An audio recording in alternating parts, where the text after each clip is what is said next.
annexation of Greenland and getting the potential. Yeah. Well, I think it'll happen, and I'm just thinking, I didn't give it much thought before, but I'm sitting with a man that could be very instrumental. You know, Mark, we need that for international security, not just security, international. International security sounds really good, right? And so I think it's good to be sensitive to the idea that in order for there to be talks of international security, there must first be the threat of wars and whatnot. And so when you pay attention to what's happening in our world here in 2025, we are seeing wars and chaos all over the place. Here, for example, we see that Europe is entering its most dangerous year of the century. Now, that is very interesting because it's labeled the most dangerous year of the century, meaning that this doesn't really happen. And so, since it doesn't really happen, and now all of a sudden it is the most dangerous year of the century, I just need you to be mindful that that is speaking of 2025. 2025, Europe faces a confluence of challenges in 2025 that may mark its most perilous year of the century. And then it goes on talking about political, economical, and geopolitical tensions that are all over the place. So all of that is going on over in Europe, all while over in Russia and Ukraine, you have stuff happening over there that we're all aware of. And when you start seeing how across the board you're having so many things popping off all at once, it seems to be setting the stage for a Mr. Fix-It of some kind to enter the scene. One of the things that President Putin had said about Trump is that he said that America will soon restore order in Europe. So Putin believes that Trump is going to be able to restore order in Europe. He also made the statement that the European leaders will stand at Trump's feet and gently wag their tails. Now, this is coming from President Putin. So Putin sees Trump in this role as a leader that other leaders are going to appear before. So according to Putin, Putin sees Trump as somebody that is going to bring order and basically solve a lot of problems. Speaking of standing at his feet and wagging their tails, I think it's really remarkable what happened here in the Oval Office not too long ago between these two players.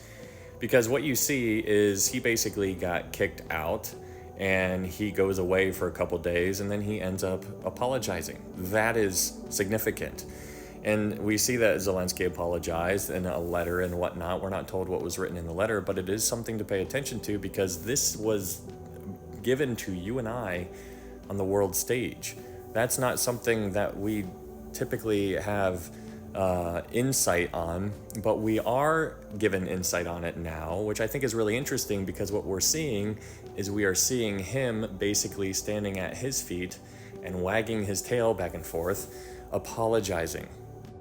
And so I don't know how everything is going to play out. I don't know who is who. It doesn't really matter to me. I believe that we as born again believers are going to be raptured out of here before the tribulation begins.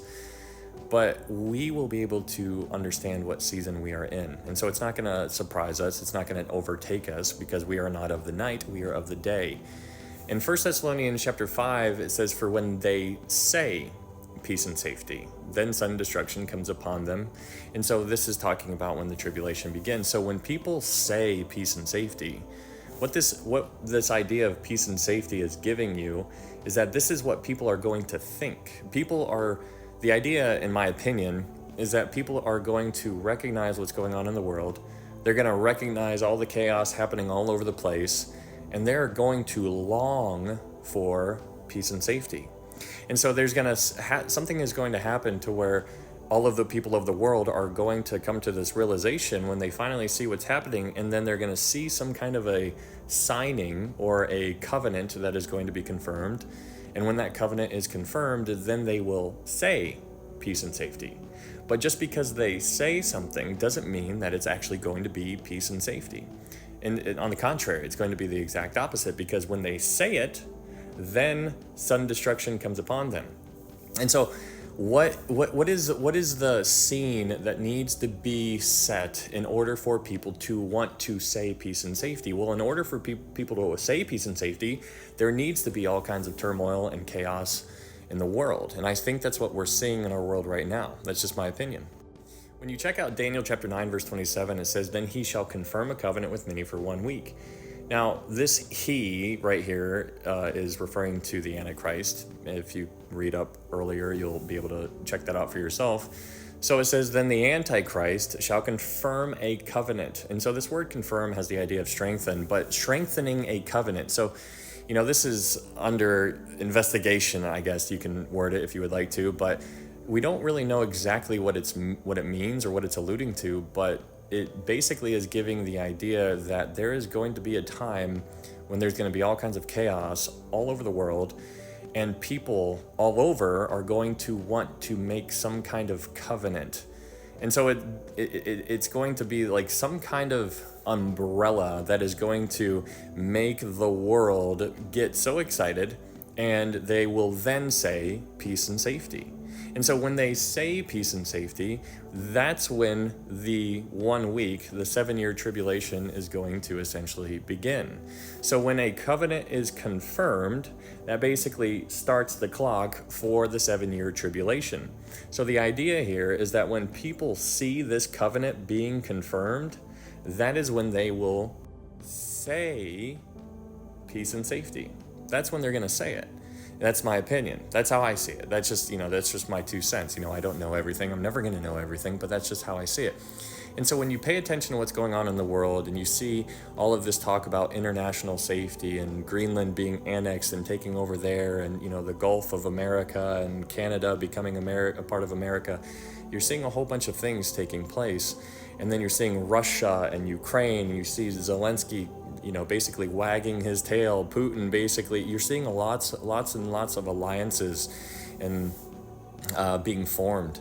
And you're seeing Europe over in chaos. You're seeing a whole bunch of stuff happening. And then on top of all of that, you have China claiming that they have a quantum supercomputer chip that claims to be 1 quadrillion times faster than the world's most powerful supercomputer. And so we're living in an age where technology is amazing. I mean, you're listening to this just wherever you are out in the world, and that is fascinating.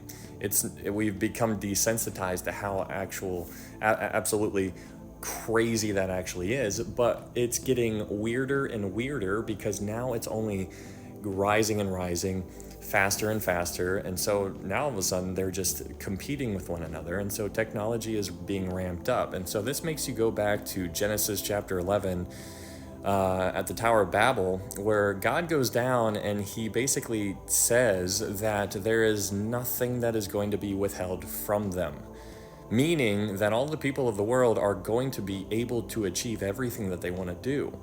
And so when God basically hit them with different languages, he just put them in slow motion in a sense. And so when he put them in slow motion, it basically put them in quicksand. They were still walking forward, like considering on our linear perspective of timeline, they were still progressing through timeline, but instead of going real fast, they were walking really slow because of how they had the language barrier. But now the language barrier is no longer, and so now we have AI to basically do anything we want to, which is really fascinating. And so now, if this is accurate, they have a quantum. Quantum is being introduced in all kinds of conversations now. It was theoretical before, and now it's just normal. It's just what people are quantum, okay, quantum, like it's just an average day. But it's claimed to be 1 quadrillion. I mean, what? Are they just making up? How can they even gauge that? My point here is just that you're seeing that everything is escalating very, very quickly. And so it's important to pay attention to it. When you pay attention to it, if you apply it to what the Bible says, it should light a fire under you so that you get out there and you tell people about Jesus, because you and I are on a rescue mission, and we need to go out there and tell them it is for by grace you have been saved through faith, and that not of yourselves, it is the gift of God, not of works, lest any man should boast. And so it's not, you don't need to know everything. You just got to go out there and tell them what Jesus did for him on the cross, that for God so loved the world that he gave his only begotten Son, that whosoever believes in him shall not perish but have everlasting life. I mean, how much cooler can that get? That is amazing.